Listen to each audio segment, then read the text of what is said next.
So hey everyone, welcome back to my channel. आज की इस वीडियो में हम बात करेंगे कि आप फ्लटर फ्लो में खुद का कैलकुलेटर ऐप कैसे क्रिएट कर पाओगे। बहुत ही सिंपल है यार। इस वीडियो में हमने सीखा है कि आप कैसे कैलकुलेटर ऐप बना पाओगे और जो भी एक एक्चुअल कैलकुलेटर ऐप में फंक्शनैलिटी होती है वो सारी फीचर हम अपने ऐप में डेवलप करेंगे। मैं आपको एक छोटा सा ओवरव्यू दे देता हूँ कि हमारा कैलकुलेटर ऐप काम कैसे करेगा। तो मैं सिंपली यहाँ पे आ चुका हूँ और यहाँ पे बहुत सारे बटन दिख रहे होंगे जो कैलकुलेटर में होते हैं। तो मैं छोटा सा ऑपरेशन परफॉर्म करा के आपको दिखाता हूँ। सिंपली मैं लिखता हूँ यहाँ पे 1 और यहाँ पे +1 इक्वल टू करूंगा। ऑपरेशन परफॉर्म करा के इसने कैलकुलेट करके हमें दे दिया है 2। अगर मैं इसी को मल्टीप्लाई करूंगा 8 से तो इसने मेरे को 16 दे दिया है।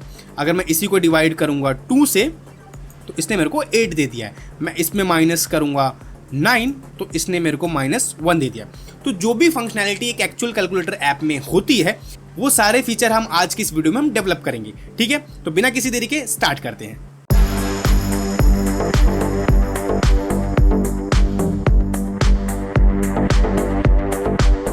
तो सबसे पहले स्टार्ट करते हैं हम अपने ऐप की यूआई से। तो मैं यूआई के लिए इस इमेज को यूज़ करूंगा। हम इसी इमेज को अपने ऐप में डेवलप करेंगे। उसके बाद के जो भी फीचर्स एंड फंक्शनैलिटी इसमें होंगे हम उसको डेवलप करेंगे। तो चलते हैं अपने प्रोजेक्ट में और यहाँ पे मैंने सिंपली एक पेज लिया हुआ है कैलकुलेटर नाम से और अंदर एक कॉलम लिया हुआ है।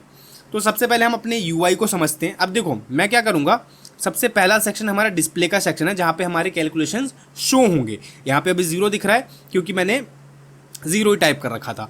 यहाँ पे हमारा डिस्प्ले सेक्शन होगा और नीचे हमारे सारे बटन्स होंगे जिसमें सारे कैलकुलेशन के ऑपरेटर्स होंगे और नंबर्स वगैरह होंगे। तो हम सबसे पहले क्या करते हैं, इसको बनाते हैं। तो बनाने के लिए हम सबसे पहले यहाँ पे एक कंटेनर लेंगे क्योंकि हमें सबसे पहले डिस्प्ले पोर्शन बनाना है।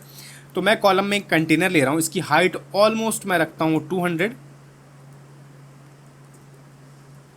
इसका बैकग्राउंड मैं दे रहा हूँ ट्रांसपेरेंट। ठीक है, और मैं इसकी मैंने विथ दे दी है इसको। तो मैं इसकी हाइट दे देता हूँ और विथ इन्फिनिटी करते हैं। ठीक है, ये हो गया। और मैं अपने जो कैनवास है ना उसको प्रॉपर वाइट करता हूँ, प्योर वाइट, या मैं थोड़ा सा इसको ग्रे की तरफ करता हूँ। देखो इसमें थोड़ा सा ना प्रॉपर वाइट नहीं है, हल्का सा ग्रेइश है। तो मैं हल्का सा इसको ग्रे करूँगा और मैं इसको करता हूँ सेव। यहाँ पे मैंने कंटेनर लिया है और इस कंटेनर में मेरे को एक रो लूँगा मैं और उस रो में मैं टेक्स्ट बॉक्स को लूँगा। ठीक है, इसकी जो अलाइनमेंट होगी इस रो की वो मैं नीचे रखता हूँ और इस टेक्स्ट बॉक्स को मैं करता हूँ, इस रो को मैं स्क्रॉल कर दूंगा। स्क्रॉल इसलिए करूँगा क्योंकि जो भी हमारे कैलकुलेशन होंगे ना वो बड़ी भी हो सकती है। मतलब देखो अभी जो हमारा डिस्प्ले एरिया है वो इतना है, बट बहुत बार ऐसा होता है कि जो हमारी कैलकुलेशन है बहुत बड़ी बड़ी भी होती है। तो मैं इस रो को स्क्रॉल करूँगा, स्क्रॉल पर ऑन कर दूंगा, जिससे कैलकुलेशन अगर ज़्यादा बड़ी भी होगी तो वो स्क्रॉल में आ जाएगी। तो मैं इस टेक्स्ट बॉक्स को राइट में शिफ्ट करता हूँ। ठीक है, यहाँ पे आ चुका है और थोड़ा सा पैडिंग दूंगा मैं साइड से, अप्रॉक्स 16 आप अपने हिसाब से दे सकते हो। और इसकी फॉन्ट साइज़ में इंक्रीज़ करूँगा इस टेक्स्ट बॉक्स की। सिंपली मैं इस पर क्लिक करता हूँ और यहाँ पे 14 है बट मेरे को चाहिए 50। ठीक है, और यहाँ पे अभी एग्जांपल के लिए मैं यहाँ पे 0 डाल दे रहा हूँ जिससे हमें पता चलता रहे कि हमारे जो डिस्प्ले सेक्शन है वो कंप्लीट हो चुका है। अब हम क्या करेंगे, अब हम इन बटन्स को बनाएंगे। जितने भी बटन्स हैं ना उसको हम क्रिएट करते हैं। बहुत ही सिंपल है। मैं क्या करूँगा, सिंपली एक ग्रिड व्यू लूँगा, ग्रिड, और थोड़ी सी पैडिंग मैं साइड से दूंगा इसको 16 और हल्की सी इधर से भी। पहले ग्रिड की जो फंक्शनैलिटी है उसको हम डेवलप करेंगे। अब देखो मेरे को ना ग्रिड व्यू में, पहले इस ग्रिड व्यू को समझो कि कैसे काम करता है। अब यहाँ पे पूछ रहा है कि आपको कितने कॉलम्स चाहिए। अब कॉलम्स कितने चाहिए मेरे को, 1 2 3 4 कॉलम्स चाहिए ना। तो मैं यहाँ पे डिफाइन कर दूंगा मेरे को 4 कॉलम चाहिए और कॉलम के बीच में गैप चाहिए अप्रॉक्स 30 स्पेसिंग चाहिए। ठीक है, ये मैंने कर दिया है। अब मैं क्या करूँगा, देखो इन बटन्स को बनाने के लिए आप कंपोनेंट्स भी क्रिएट कर सकते हो और आप इंडिविजुअल भी बना सकते हो। तो मैं इंडिविजुअल ही बना रहा हूँ। अभी मैं सिंपली एक कंटेनर ले रहा हूँ और यहाँ पे ना इसको मैं सर्कुलर में दे रहा हूँ और इसको मैं कलर दूंगा प्रॉपर वाइट। आई होप आपको दिख रहा होगा, मैं थोड़ा सा इसको जूम कर देता हूँ। आई होप आपको दिख रहा होगा वाइट। ठीक है, वाइट है ये। अब देखो अब इसके अंदर मैं क्या लूँगा, इसके अंदर एक मैं टेक्स्ट फील्ड लूँगा जिसकी फॉन्ट साइज़ हम लेते हैं अप्रॉक्स 40 और जो टेक्स्ट कलर है उसको थोड़ा सा मैं ऐसे लूँगा डार्क में और इसमें टेक्स्ट अभी के लिए लिख देता हूँ, सपोज़ 1 लिख देता हूँ। ठीक है। और इसको मैं करूँगा अपने सेंटर में, मैंने सिंपली यहाँ पे सेंटर में किया, और थोड़ा सा फ़ॉन्ट साइज़ और छोटा करूँगा क्योंकि ये मेरे को ज़्यादा बड़ा लग रहा है। तो मैं सिंपली टेक्स्ट बॉक्स पे क्लिक करूँगा और यहाँ पे मैं कर दूँगा अप्रॉक्स 35, ठीक है। थोड़ा सा ग्रिड व्यू में टॉप से पैडिंग देते हैं। देखो आप यूआई को ना अपने हिसाब से भी कस्टमाइज़ कर सकते हो, उसमें कोई भी प्रॉब्लम नहीं आने वाली है। हाँ, मैं ऐसा बना रहा हूँ, फंक्शनैलिटी आप मेरी तरह रखना, बट आप यूआई अपने हिसाब से भी चूज़ कर सकते हो। अगर मैं इसको ऑरेंज दे रहा हूँ तो आप रेड भी दे दो, मैं इसको डिस्प्ले को वाइट कर रहा हूँ तो आप ब्लैक भी कर दो। You can do what ever you want. तो मैं यहाँ पे क्या करूँगा, इसको थोड़ा सा प्रॉपर पैडिंग दूंगा, टॉप से 30, आप अपने हिसाब से देख लेना। अब देखो मेरा एक बटन बन चुका है, मैं क्या करता हूँ, इसी को करूँगा कॉपी, अब बार बार मैं पेस्ट करूँगा। इसको मैं कॉपी करता हूँ और इस ग्रिड व्यू में मैं पेस्ट करता हूँ।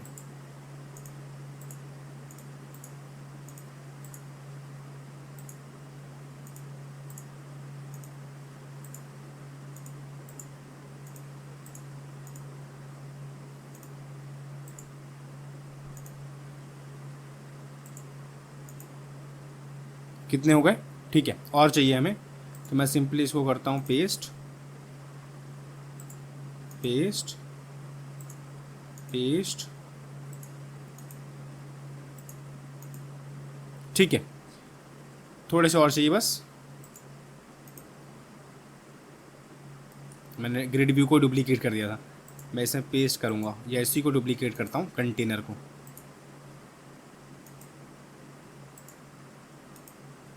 ठीक है। आ चुके हमारे सारे जितने भी बटन्स हमें चाहिए थे वो सारे हमें मिल चुके हैं। अब हम क्या करेंगे, अपने जो बटन्स के टेक्स्ट को कस्टमाइज़ कर लेते हैं। सबसे फर्स्ट में हमारे है AC ऑल क्लियर जिसको बोलते हैं, सेकंड में हमारा है परसेंटेज, और सेकंड में हमारा है, यहाँ पे आइकन है तो इसको हम चेंज करेंगे, बट बाकी की चीज़ें चेंज करते हैं। यहाँ पे हम रखेंगे 9, या नीचे से स्टार्ट करते हैं, 1 से स्टार्ट करते हैं ना। पहले यहाँ पे 0, उसके बगल में सिंगल 0, यहाँ पे डॉट, यहाँ पे इक्वल टू, यहाँ पे अब 1 2 3 4 5 6 7 8 9, और यहाँ पे 0 आ चुका है, ठीक है। अब देखो ऊपर यहाँ पे इक्वल टू है, इसको थोड़ा सा मैं कलर ऑरेंज ही दे देता हूँ क्योंकि मैंने यहाँ पे ऑरेंज कर रखा है। तो सिंपली मैं यहाँ पे जाऊँगा और ऑरेंज कलर चूज़ कर लूँगा। मैंने ये ऑरेंज कलर चूज़ कर लिया, और इसके लिए मुझको टेक्स्ट वाइट करना पड़ेगा। तो मैंने सिंपली यहाँ गया और मैं यहाँ पे चूज़ करता हूँ अपने वाइट कलर को, ठीक है। वाइट कलर चूज़ कर दिया मैंने। अब हमें ये देने प्लस माइनस वाले आइकन्स, तो मैं सिंपली यहाँ पे करूँगा प्लस और यहाँ पे माइनस। अब यहाँ पे क्या करना है मेरे को, मल्टीप्लाई, डिवाइड, और ये। अब देखो मल्टीप्लाई का या तो मैं x लिख सकता हूँ, या तो मैं यहाँ पे x लिख दूँगा, या तो मैं कहीं से उठा के भी ला सकता हूँ, जैसे कि यहाँ पे लिख दूँगा मल्टीप्लाई सिंबल, सिंपली यहाँ लिखता हूँ और इसको हम कॉपी करेंगे और यहाँ पे मैं पेस्ट कर दूँगा, ठीक है। मैं इसी में भी लिखता हूँ मैं डिवाइड सिंबल, और यहाँ पे डिवाइड के सिंबल को भी कॉपी करते हैं और यहाँ पे डिवाइड के सिंबल को हम पेस्ट कर देंगे। अब हमें चाहिए आइकन, तो मैं इसको भी हटाता हूँ, इसको अब ख़त्म हो गया। अब मेरे को ना ये आइकन बनाना है, तो मैं सिंपली 1 पे क्लिक करता हूँ और इस कंटेनर के टेक्स्ट को डिलीट करता हूँ क्योंकि मेरे को इसमें आइकन चाहिए। तो मैं सिंपली इसको हटाता हूँ और इस कंटेनर में ना, कहाँ गया भाई, अच्छा मैंने गलत वाले को हटा दिया।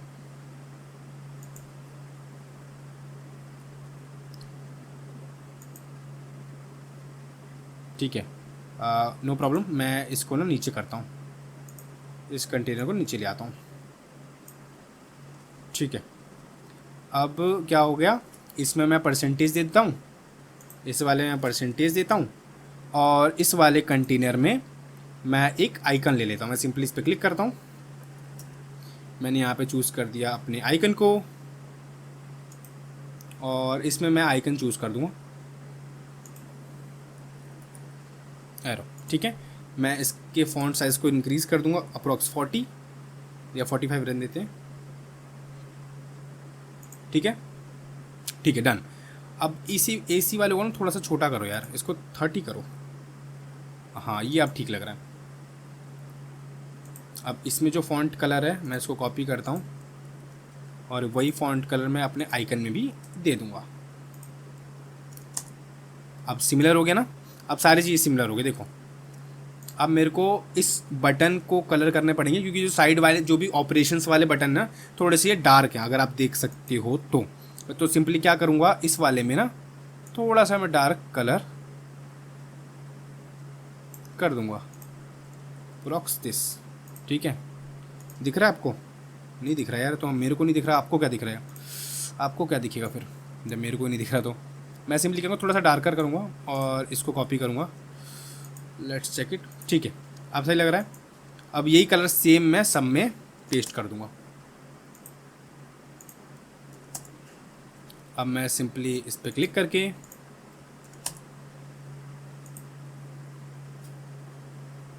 आइकन में नहीं, मेरे को कंटेनर में देना है, ठीक है। मैंने यहाँ पे पेस्ट कर दिया, मैंने यहाँ पे पेस्ट कर दिया। अब लास्ट AC वाला बचा हुआ है, मैं इसको करता हूँ पेस्ट, ठीक है। अब देखो यहाँ पे हमारा पूरा जो प्रॉपर डिज़ाइन है कैलकुलेटर का वो ऑलमोस्ट सेम हो चुका है क्योंकि हमारे सारे ऑपरेटर्स हो गए हैं। और एक बार मैच कर लेते हैं, सारे ऑपरेटर्स हो चुके हैं और हमारा डिस्प्ले सेक्शन बन चुका है। बट ये ऑल दो अभी काम नहीं करेगा, बट एक बार हम टेस्ट करके देखते हैं। तो मैं सिंपली टेस्टिंग मोड पे क्लिक करूँगा और ये यूजुअली थोड़ा सा टाइम लेता है, तो इस पार्ट को करते हैं हम स्किप। अब देखो हमारा टेस्टिंग मोड ओपन हो चुका है और ये एज इट इज़ शो हो रहा है जैसे हमारा UI में शो हो रहा था। बट ऑल दो ये काम नहीं करेंगे अभी क्योंकि इस पर कोई भी एक्शन परफॉर्म हमने कराया नहीं है, बट ये सेम कैलकुलेटर की तरह लग रहा है। अब हम क्या करते हैं, इसमें फंक्शनैलिटी डेवलप करते हैं जिससे ये हमारे ऑपरेशंस परफॉर्म कर पाए। सपोज जो भी हमें एडिशन, मल्टीप्लिकेशन, सब्ट्रैक्शन जो भी चीज़ें करनी है इस कैलकुलेटर की हेल्प से वो हम ईजिली कर पाएँ। तो इसके पीछे का लॉजिक समझते हैं पहले कि हम करेंगे कैसे। ध्यान से समझना, हमें क्या करना है, जैसे मैं यहाँ पे 1 क्लिक करूँ तो यहाँ पे 1 शो हो जाए। अगर मैं प्लस क्लिक करूँ तो यहाँ पे +1 के साथ प्लस ऐड हो जाए। अगर मैं 9 क्लिक करूँ तो 1 + 9 शो हो। अगर मैं 9 के बाद माइनस करूँ तो 1 + 9 माइनस, समझ रहे हो? मतलब जो भी मैं बटन प्रेस करूँ वो मेरे डिस्प्ले में ऐड हो जाए। ध्यान से समझना मैं कहने की क्या कोशिश कर रहा हूँ। मैं कह रहा हूँ कि अगर मैं 1 प्रेस करूँ तो यहाँ पे ऐड हो जाए, अगर मैं प्लस करूँ तो यहाँ पे ऐड हो जाए, अगर मैं 6 करूँ तो यहाँ पे ऐड हो जाए। तो मतलब वो स्ट्रिंग बनती जाए, जो भी बटन में क्लिक करूँ वो एक स्ट्रिंग फॉर्म में कन्वर्ट होती जाए। तो सबसे पहले इसको करते हैं, उसके बाद हम आगे की प्रक्रिया को करेंगे। कैसे करेंगे देखो, सबसे पहले क्या करता हूँ, मैं एक ऐप स्टेट में जाके एक वेरिएबल बनाता हूँ वैल्यू स्ट्रिंग के नाम से। नाम अपने हिसाब से दे सकते हो, मैं सिंपली यहाँ पे वैल्यू स्ट्रिंग कर रहा हूँ और मैं यहाँ पे करता हूँ क्रिएट। मैंने एक वेरिएबल बना लिया। अब मैं क्या करूँगा देखो, ध्यान से समझना, मैं इस 1 पे क्लिक कर रहा हूँ, मैंने क्लिक किया और मैं सिंपली इसमें एक एक्शन ऐड करूँगा। ओपन करता हूँ और यहाँ पे सिंपली एक एक्शन ऐड करता हूँ अपडेट ऐप स्टेट का, और मैं यहाँ पे चूज़ कर दूंगा अपने ऐप स्टेट वेरिएबल को। सिंपली मैंने चूज़ किया। अब इसमें देखना मैं क्या कंडीशन करूँगा, मैंने सेट वेरिएबल चूज़ किया और यहाँ पे मैं टेक्स्ट कॉम्बिनेशन लेता हूँ। मैं क्या कह रहा हूँ, 2 टेक्स्ट कॉम्बिनेशन में टेक्स्ट ऐड करूँगा। मैं क्या कह रहा हूँ कि सबसे पहले जो भी मेरे स्टेट वेरिएबल में वैल्यू है, मैं यहाँ पे अपने ऐप स्टेट वेरिएबल को चूज़ कर रहा हूँ, वैल्यू स्ट्रिंग को चूज़ कर रहा हूँ। उसके साथ क्योंकि ये 1 वाला बटन है तो इसमें 1 ऐड कर दूँ, कन्फर्म क्लोज। समझ में आया? नहीं आया वो मुझे पता है, फिर से समझो। मैं कह रहा हूं कि अगर मैं 2 वाले बटन को प्रेस करूं तो जो भी मेरे ऐप स्टेट वेरिएबल में पहले से वैल्यू है उसके साथ 2 को जोड़ दो। समझ रहे हो? फिर से समझो। अब 2 वाले केस में मैंने 2 पे क्लिक किया और मैं यहाँ पे एक एक्शन ऐड कर रहा हूँ अपडेट ऐप स्टेट का, और यहाँ पे मैं कह रहा हूँ सेट वेरिएबल, और यहाँ पे मैंने यहाँ पे ले लिया टेक्स्ट कॉम्बिनेशन। सबसे पहले मैं इनपुट में जो भी वैल्यू है मेरी, जो भी पहले से वैल्यू है ऐप स्टेट में, उसके साथ मैं 2 को ऐड कर दूंगा। मैं करता हूँ कन्फर्म और मैं करता हूँ close, as simple as that. और मैं इसी को बार बार कॉपी करके सब में ऐड करता हूँ। सपोज अगर 0 वाले पे कोई क्लिक करे, मैं यहाँ पे पेस्ट करता हूँ, 0 वाले पे कोई क्लिक करे तो उसमें 2 0 ऐड हो जाए। अगर कोई इस वाले 0 पे क्लिक करे तो इसमें एक ज़ीरो ऐड हो जाए। मैं आपको समझाऊंगा, मैं जो भी चीज़ें कर रहा हूँ ना आपको टेस्टिंग मोड में समझाऊंगा, फिर से जब समझ में आ जाएगा आपको अच्छे से। मैं यहाँ पे अगर इस पर क्लिक करूँ तो उसके साथ डॉट ऐड हो जाए। अगर मैं प्लस पे क्लिक करूँ तो यहाँ पे प्लस ऐड हो जाए। अगर मैं 3 पे क्लिक करूँगा तो उसमें 3 ऐड हो जाए, मतलब जो भी पहले ऐप स्टेट वेरिएबल में है उसके साथ 3 ऐड हो जाए। अगर मैं 2 पे क्लिक करूँ तो 2 पे शायद मैंने लगा दिया है, मैंने आई होप सो 1 पे भी लगा दिया था, है ना, हाँ 1 पे लगा दिया था। आप ऐसे कर करके सब में लगाते हैं। अगर मैं 4 पे क्लिक करूँ तो जो भी पहले से वैल्यू उसमें 4 आ जाए। अगर 5 है तो जो भी पहले से वैल्यू है उसमें क्या ऐड हो जाए, 5 ऐड हो जाए। Same as for 6।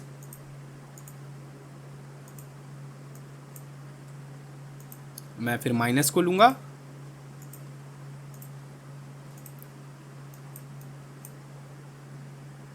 ठीक है, और अब मैं फिर मल्टीप्लिकेशन को लूंगा। मल्टीप्लिकेशन में मैं क्या करूंगा, जब भी ऑपरेशन परफॉर्म कराते हैं ना तो स्टार लेते हैं, ऑपरेशन परफॉर्म कराते समय स्टार लेना। मैं कंफर्म करूंगा 9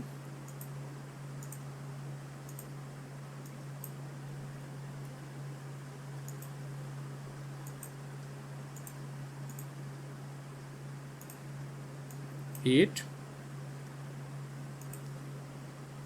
7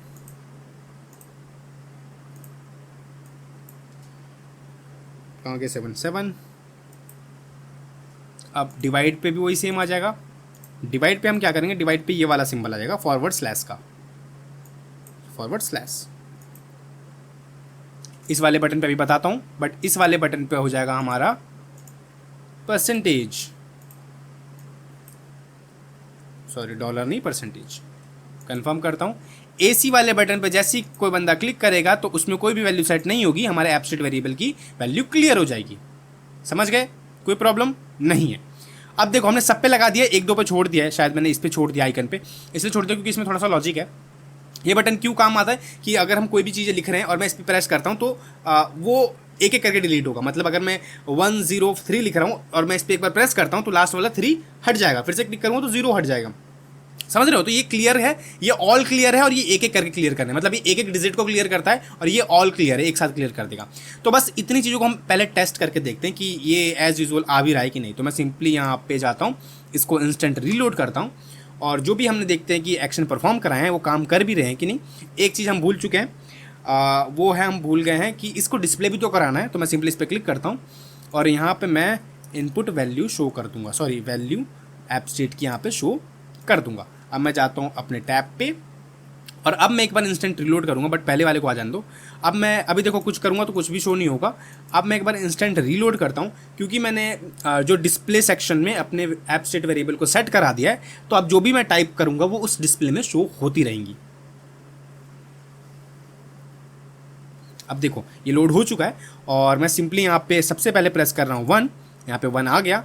मैं यहाँ पे कर रहा हूँ प्लस, तो प्लस भी आ गया। 7 7 आ गया, -6 9 8 5 ऑल क्लियर।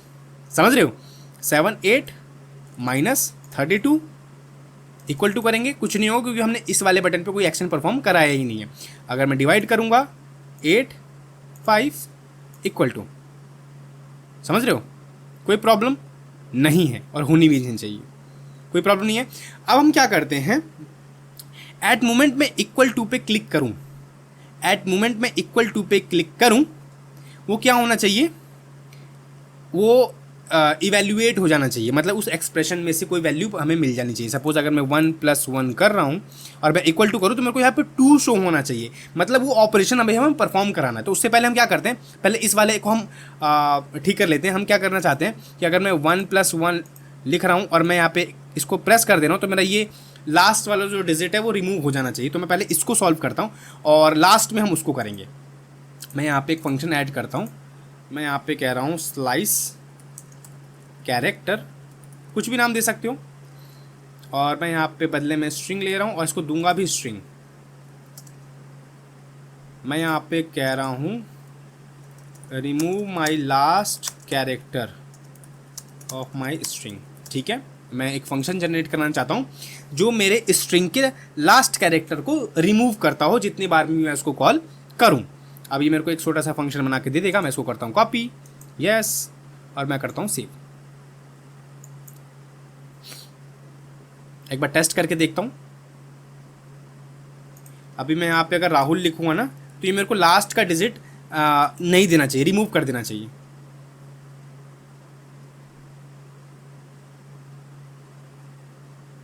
ठीक है, इसने लास्ट का डिजिट रिमूव कर दिया। अगर मैं आर ए दूंगा और फिर मैं इसको रन करूंगा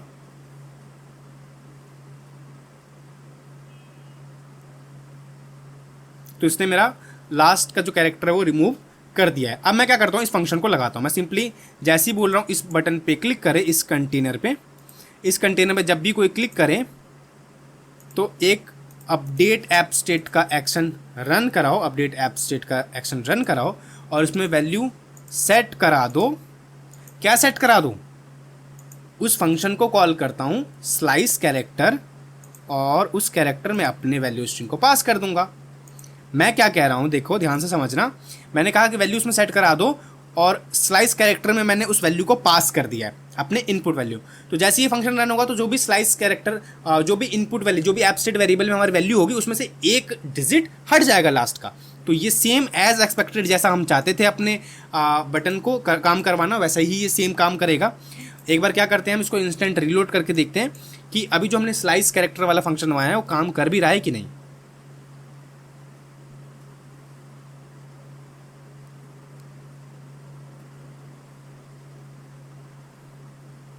सिंपली मैं लिखता हूँ 1 + 6 9, सॉरी 6 9 नहीं लिखना था मेरे को लिखना था 6 8। तो सिंपली मैं इस पर क्लिक करूंगा, लास्ट डिजिट हट चुकी है। मैं सिंपली 6 8 कर रहा हूँ। मल्टीप्लाई, सॉरी मुझे 2 बार नहीं लिखना था तो मैं एक ही बार करूंगा और मैं 5 2। तो ये बटन एज एक्सपेक्टेड काम कर रहा है। तो अब हम क्या चाहते हैं, अब हम चाहते हैं कि एट मोमेंट अगर मैं इक्वल टू पे क्लिक करूं तो ये मेरे को कैलकुलेशन करके दे दे। एंड रिजल्ट तो कैलकुलेटर का यही होता है ना कि भाई अगर मेरे को कोई भी कैलकुलेशन परफॉर्म करवानी है तो वो मेरे को कैलकुलेशन जो भी हम डिजिट वगैरह इसमें एंटर कर रहे हैं उससे कैलकुलेट करके हमें दे दिए। तो अब बात आती है कि सारी चीज़ें तो हमने रायता फैला दिया है, अब लास्ट चीज़ें हैं जो इस बटन को वर्क करवाना है। ध्यान से समझना। अब हमें क्या करना है, जो भी स्ट्रिंग हम इसको दे रहे हैं, जो भी स्ट्रिंग हम उसको दे रहे हैं उसको हमें इवैल्यूएट करना है, उस एक्सप्रेशन को हमें इवैल्यूएट करना है जिससे हमें डेटा मिले। अब देखो हम क्या करेंगे, इसके लिए एक pub.dev का फंक्शन यूज़ करेंगे, सॉरी पैकेज यूज़ करेंगे। उस pub.dev के पैकेज से क्या होगा, ये जो भी स्ट्रिंग हम उस पैकेज को पास करेंगे वो इसको इवैल्यूएट करके कैलकुलेट करके हमें रिटर्न कर देगा। समझ रहे हो? बहुत सही है ना। क्या करेंगे, हम उस पैकेज को लाएंगे अपने फ्लटर फ्लो में, उससे एक एक्शन क्रिएट करेंगे और इस स्ट्रिंग को हम उसमें पास करेंगे और वो हमें क्या रिटर्न करके दे देगा, बिल्कुल सही जवाब, कैलकुलेट करके दे देगा। तो सबसे पहले चलते हैं हम अपने pub.dev पे और यहाँ पे लिखते हैं एक्सप्रेशंस। एक्सप्रेशंस नाम का वो पैकेज है जिसको हम अपने ऐप में इंटीग्रेट करेंगे, ये पहला वाला है। अब देखो मैं यहाँ पे क्या करूँगा, बहुत सिंपल है। अब देखो इस पैकेज को सबसे पहले हमें इंपोर्ट करना है तो मैं सिंपली यहाँ पे इसको करता हूँ कॉपी और चलते हैं और एक एक्शन क्रिएट करते हैं। मैं यहाँ पे नाम देता हूँ इवैल्यूएट स्ट्रिंग, ठीक है, कुछ भी नाम दे सकते हो यार, कोई प्रॉब्लम नहीं है। ऐड डिपेंडेंसी,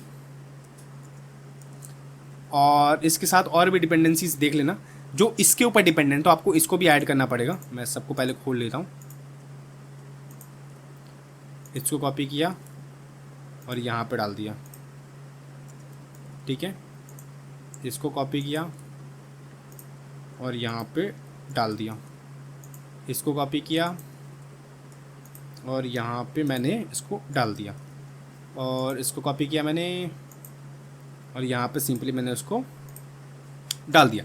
सारी चीज़ें डालने के बाद हम क्या करेंगे, इन सबको पहले हटाते हैं जो भी इसकी डिपेंडेंसीज है, मतलब मेन वाला पैकेज तो खुला रहना चाहिए, बाकी जो भी डिपेंडेंसीज को हमने बंद कर दिया। अब हम क्या करेंगे, सब चीज़ क्लियर करने के बाद इसको हम एक बार रिफ्रेश बटन पे क्लिक करेंगे, क्योंकि जब आप रिफ्रेश बटन पे क्लिक करते हो तो जो भी पैकेजेस आपने यहाँ पे ऐड किए हैं वो आपके एक्शन में ऐड हो जाएंगे, ठीक है।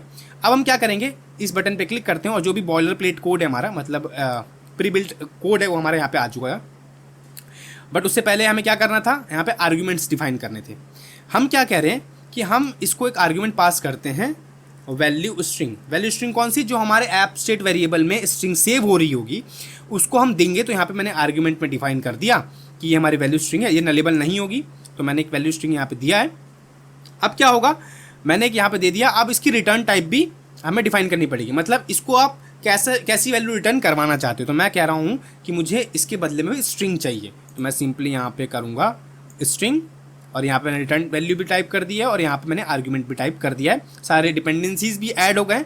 अब क्या करेंगे, हम सिंपली जाते हैं और इसकी इंपोर्ट स्टेटमेंट को एग्जांपल्स में जाते हैं। एग्जांपल्स में देखो, जब भी आप कोई पैकेज ऐड कर रहे होगे ना, तो आप हमेशा उस पैकेज के एग्जांपल्स में जाना, क्योंकि उस एग्जांपल्स में उसका कोड इंप्लीमेंटेशन आप देख सकोगे कि उस कोड को कैसे इंप्लीमेंट किया गया है। ठीक है, कोई भी ऐसा नहीं है कि भाई कोई भी पैकेज जाओगे तो आपको सारा कोड समझ में आ जाएगा, क्योंकि वो होते हैं डेवलपर्स ने लिखे होते हैं आपके लिए। आपको क्या करना है, ओवरव्यू लेना है कि वो एक्चुअल में पैकेज काम कैसे करता है, उसके बाद आप इसको इजीली इंटीग्रेट कर पाओगे अपने फ्लटर फ्लो एक्शन में या विजिट में या फंक्शन में।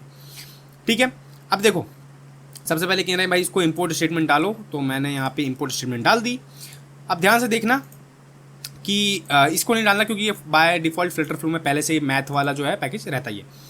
अब देखो यहाँ पे कुछ एग्जांपल्स हैं। अब देखो ये कह रहे हैं कि हेलो वर्ल्ड को पार्स करके कुछ ऐसा बना रहे हैं कॉन्टेक्स्ट, बट हमें सबसे पहले वाला ही चाहिए। हम कह रहे हैं कि जो भी स्ट्रिंग में हमें मिले उसको ये पार्स करके हमें रिटर्न कर दें। तो सबसे पहले हम इसको कॉपी करते हैं, इनको हम कॉपी करते हैं, उसके बाद समझते हैं। मैं यहाँ पे इसको करता हूँ पेस्ट। अब देखो वेयर एक्सप्रेशन, हमारे एक्सप्रेशन ये नहीं होगा, हमारा एक्सप्रेशन कहाँ से आएगा, हमारा एक्सप्रेशन होगा हमारा, इससे पहले हमें बॉयलर प्लेट जनरेट करना था क्योंकि हमने आर्ग्यूमेंट ऐड किए थे और बॉयलर प्लेट हमने जनरेट नहीं किया था। तो मैं इसको हटाता हूँ, पहले जैसा करता हूँ, और आर्ग्यूमेंट डिफाइन करने के बाद सबसे पहला काम आप करो बॉयलर प्लेट जनरेट कर लिया करो। मैंने नहीं किया था बट आप कर लेना। अब देखो ये आ गया, और सबसे पहले हमें क्या करना है, इंपोर्ट स्टेटमेंट को यहाँ पे रखना है। मैंने इंपोर्ट स्टेटमेंट को यहाँ रखा और जो भी कोड यहाँ से कॉपी किया था उसको मैं यहाँ पे पेस्ट कर देता हूँ। ध्यान से समझना, हमें इस एक्सप्रेशन को इवेल्युएट नहीं करना है, कैलकुलेट नहीं करना है, हमें क्या करना है, जो हम वैल्यू स्ट्रिंग इसको दे रहे हैं हमें उसको इवेल्युएट करना है। तो मैं सिंपली यहाँ पे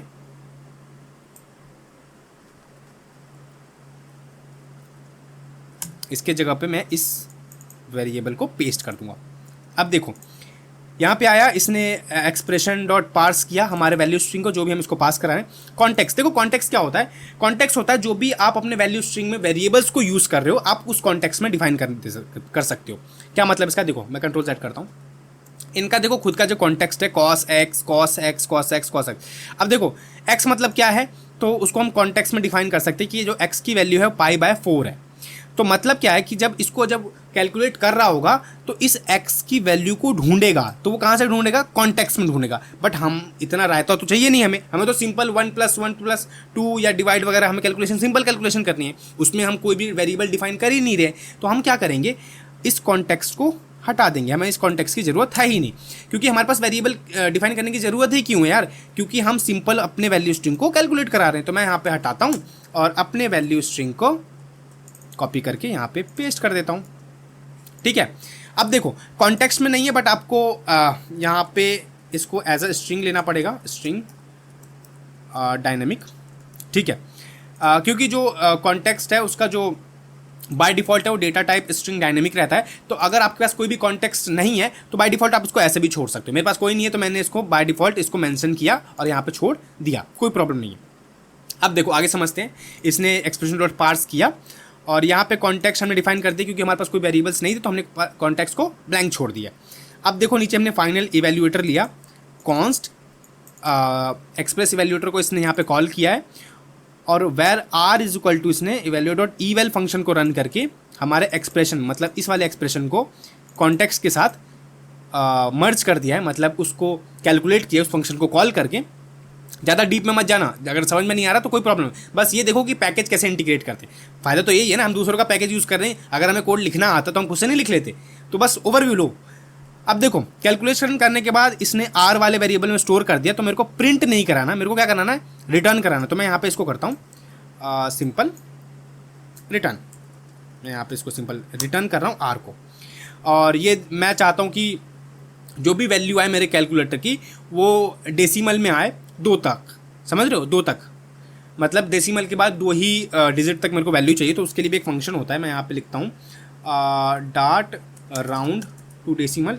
अब सिंपली इस वेबसाइट पे जाओगे आपको बहुत सारे फंक्शंस मिल जाएंगे। मैं इसको चेक करता हूँ पहले, ये मेरे को रोबोट समझ रहा है, मैं यहाँ पे वेरीफाई किया है ह्यूमन, मैं इंसान हूँ। अब देखो जो नॉर्मल राउंड फंक्शन होता है ना, वो क्या करता है, आपको प्रॉपर इंटीजर देता है, बट मेरे को क्या करना है, मेरे को 2 डिजिट तक चाहिए, तो मैं सिंपली इनके इस वाले फंक्शन को कॉल करूँगा डबल डॉट पार्स, और मैं सिंपली यहाँ पे पेस्ट करता हूँ। ठीक है, ये जो वैल्यू होगी इस वैल्यू के जगह पे मैं सिंपली अपने आर को रख रहा हूँ, समझ रहे हो, मतलब जो भी आर वाली वैल्यूबल है वो यहाँ पे आर आ जाए। देखो डबल डॉट पार्स और इसमें r dot to string as fix 2 पे कर दिया। ठीक है, यहाँ पे एरर इसलिए दे रहा है क्योंकि ये कह रहा है कि भाई आपने रिटर्न टाइप ट्रू रखा है, बट आप रिटर्न मेरे को डबल कर रहे हो। तो मैं सिंपली यहाँ पे क्या कर रहा हूँ, इसको कॉपी करके ना एक ब्रैकेट में रख रहा हूँ और इस पूरे फंक्शन को टू स्ट्रिंग करके स्ट्रिंग में कन्वर्ट कर देता हूँ। ठीक है, डबल डॉट पार्स और स्ट्रिंग में मैंने कन्वर्ट कर दिया। अब क्या है, सारी चीज़ें हो चुकी हैं, एक बार करते हैं इसको सेव और देखते हैं कि कुछ एरर आ रहा है कि नहीं। अगर एरर आएगा भी तो हम इसको सॉल्व कर लेंगे, बट आई होप सो कि इसमें कोई एरर नहीं आएगा क्योंकि हमने सारी चीज़ों को फॉलो किया है। थोड़ा सा टाइम लेता है कंपाइल होने में, तो थोड़ा सा वेट कर लेते हैं। अब देखो यहाँ पे एक एरर शो कर रहा है, मैं सिंपली एरर पे क्लिक करता हूँ। अब ये कह रहा है fail running flutter pub dot because the custom wiz depends on JSON part which depends on petite parser 54 petite parser, ये वाला पैकेज। ओके, ये कह रहा है कि भाई जो पैकेज है वो डिपेंडेंट है 5.40 पे और आप मेरे को ये वाला वर्जन दे रहे हो, तो कोई प्रॉब्लम नहीं है यार, हम इसी को कॉपी करते हैं और अपने वर्जन में पेस्ट कर लेते हैं। सेव किया, इसको एक बार रिफ्रेश करते हैं, रिफ्रेश हो गया। अब सेव करते हैं, अब रन करते हैं। आई होप सो ये अब एरर हट जाएगा, क्योंकि बहुत बार होते हैं ना कि जो डेवलपर पैकेज बनाते हैं वो क्या करते हैं, जब वो पैकेज बना रहे होते हैं तो अब वो एक पर्टिकुलर वर्जन को यूज़ करते हैं, तो बाद में जब उन चीज़ों के नए नए वर्जन आ जाते हैं तो वो कंपैटिबल नहीं हो पाता है, तो इसलिए वो एरर थ्रो करता है। अब देखो इसने मेरे को फिर से बोल दिया fail running filter by meta spin by version 1 by 1। Meta का ये वाला वर्जन ये यूज़ कर रहे हैं, तो मैं अपने मेटा वाले वर्जन को भी चेंज कर देता हूँ, no problem, as simple as that. Save, compile it again, let's see what will happen next।